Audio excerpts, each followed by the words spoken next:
நாம் இன்னைக்கு பார்க்க போகிறது அட்டாமிக் ஹேபிட்ஸ். இந்த புத்தகத்தின் மெயின் ஐடியா என்னன்னா, சின்ன சின்ன ஹேபிட்ஸ் தான் பெரிய சேஞ்சுக்கு காரணம், பெரிய சக்ஸஸ் ஒரே நாளில் வராது. தினமும் நம்ம செய்யும் சின்ன இம்ப்ரூவ்மெண்ட்ஸ் தான் லைஃப்பை மெதுவாக மாற்றும். எக்ஸாம்பிளாக பார்த்தா, தினமும் 1% இம்ப்ரூவ் பண்ணினா 1 வருஷத்துக்கு அப்புறம் மாசிவ் க்ரோத் இருக்கும்.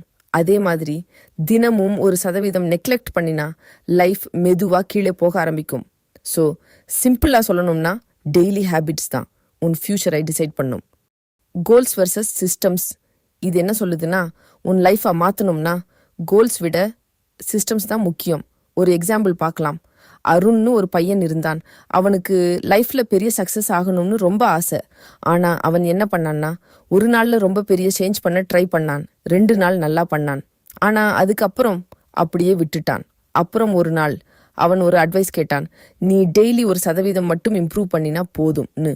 அதை அவன் ஃபாலோ பண்ண ஆரம்பித்தான். டெய்லி ஜஸ்ட் 5 நிமிஷங்கள் படித்தான், 5 நிமிஷங்கள் ஒர்க் அவுட் பண்ணான். இது ரொம்ப சிம்பிளாக தெரியும். ஆனால் அவன் அதை டெய்லி கண்டினியூ பண்ணான்.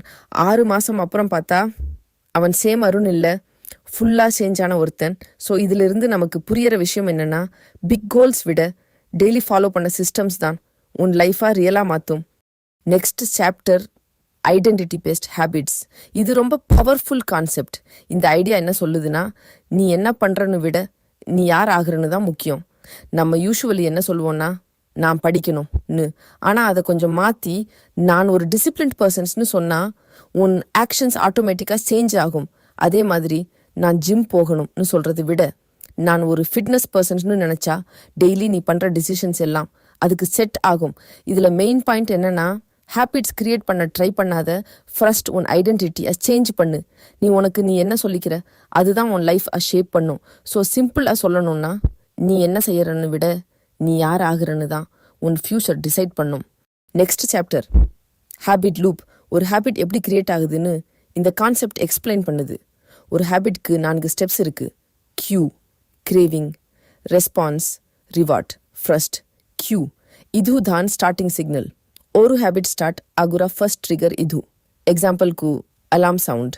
Next craving. ಇದು ಧಾನ್ ಆಸை. எதாவது பண்ணலாம்னு ஒரு ஃபீலிங் வரும். எக்ஸாம்பிளுக்கு காஃபி ஸ்மெல் வந்தா குடிக்கணும்னு தோணும். Next response. இது ஆக்சுவல் ஆக்ஷன், நீ செய்கிற ஹேபிட் இதுதான். எக்ஸாம்பிளுக்கு காஃபி குடிக்கிறது. Last reward. இதுதான் சாட்டிஸ்ஃபேக்ஷன். அது பண்ணிட்டு முடிச்ச அப்புறம் ஒரு நல்ல ஃபீல் வரும். எக்ஸாம்பிளுக்கு ஃப்ரெஷ்ஷாக ஃபீல் ஆகும். இதுதான் full loop. Cue, craving, response, reward. இந்த சைக்கிள் திரும்ப திரும்ப நடக்கும்போது அந்த ஹேபிட் ஸ்ட்ராங் ஆகும். ஸோ ஒரு ஹேபிட்டை புரிஞ்சுக்கணும்னா இந்த 4 ஸ்டெப்ஸை புரிஞ்சுக்கிட்ட போடும். Next chapter, 4 laws of behavior change. Good habits build பண்ண 4 simple rules இருக்கு. First, make it obvious. Habit start பண்ண easy இருக்கணும். புக் படிக்கணும்னா புக் விசிபிள் வச்சுக்கோ. ஒர்க் அவுட் பண்ண ஷூஸ் ரெடி வச்சுக்கோ. Next, make it attractive. Habit இன்ட்ரெஸ்டிங்காக இருக்கணும். Gym plus favourite music and study plus coffee. Next, make it easy. ரொம்ப hard பண்ணக்கூடாது. 1 மணி நேரம் முடியலைன்னா 5 நிமிஷம் ஸ்டார்ட் பண்ணு. 2 நிமிஷம் ரூல். எனி ஹேபிட் 2 நிமிஷம்ல ஸ்டார்ட் ஆகணும். Last, make it satisfying. Habit அப்புறம் ஸ்மால் ரிவார்ட் கொடு. ஸ்டடி அப்புறம் ட்ரீட். ஒர்க் அவுட் அப்புறம் செல்ஃபி. பேட் ஹேபிட்ஸ் ரிமூவ் பண்ணா இதா ரிவர்ஸ் பண்ணுங்க. Invisible, unattractive, hard, unsatisfying. Next chapter, habit stacking. இது என்னன்னா, ஆல்ரெடி இருக்க ஹேபிட் கூட புது ஹேபிட் அட்டாச் பண்ணுறது. எக்ஸாம்பிளுக்கு ப்ரஷ் அப்புறம் 5 புஷ்அப்ஸ், காஃபி அப்புறம் 5 நிமிஷம் ரீடிங். இப்படி பண்ணினா நியூ ஹேபிட் ஈஸியாக ஸ்டிக் ஆகும். Next chapter, 1% improvement rule. தினமும் கொஞ்சம் கொஞ்சம் முன்னேறினாலே போதும். முதல் நாளில் 1 பக்கம் படித்தாலே போதும். தொடர்ந்து செய்துக்கிட்டே இருந்தா 30ஆம் நாளில் 30 பக்கங்கள் படிக்க முடியும். இது எல்லாம் ஒரே நாளில் வராது, தொடர்ந்து செய்ததால் தான் வரும். அதனால் பர்ஃபெக்ஷன் விட கன்சிஸ்டன்சி தான் முக்கியம். Next chapter, plateau of latent potential. Result உடனே வராது. ஆரம்பத்தில் எந்த க்ரோத்தும் தெரியாது.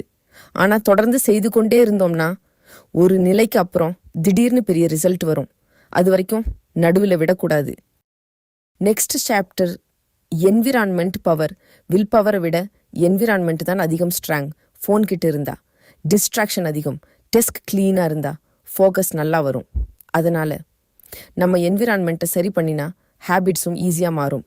Next chapter tracking habits. நம்ம ஹேபிட்ஸை ட்ராக் பண்ணினா மோட்டிவேஷன் அதிகமாகும். காலண்டரில் டிக் மார்க் போடலாம், இல்லை ஆஃப் யூஸ் பண்ணலாம். முக்கியமாக சேன் உடையாமல் பார்த்து கொள்ளணும். ஒரு நாள் மிஸ் ஆனாலும் பரவாயில்லை, ஆனால் தொடர்ச்சியை விடக்கூடாது.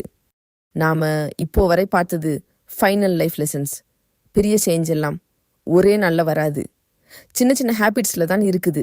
சில நாட்களில் மோட்டிவேஷன் இருக்காது. அப்போ சிஸ்டம் தான் நம்மளை சேவ் பண்ணும். நம்ம ஐடென்டிட்டியை சேஞ்ச் பண்ணினா லைஃப் கூட தானாக சேஞ்ச் ஆக ஆரம்பிக்கும். எல்லாவற்றிலும் முக்கியமானது கன்சிஸ்டன்சி தான். அதுதான் ரியல் கிங். இந்த வீடியோ உங்களுக்கு பிடிச்சிருந்தா சேனலை சப்ஸ்கிரைப் பண்ணுங்க. அடுத்த வீடியோவில் இன்னொரு யூஸ்ஃபுல் புக் சம்மரியுடன் சந்திப்போம். பை.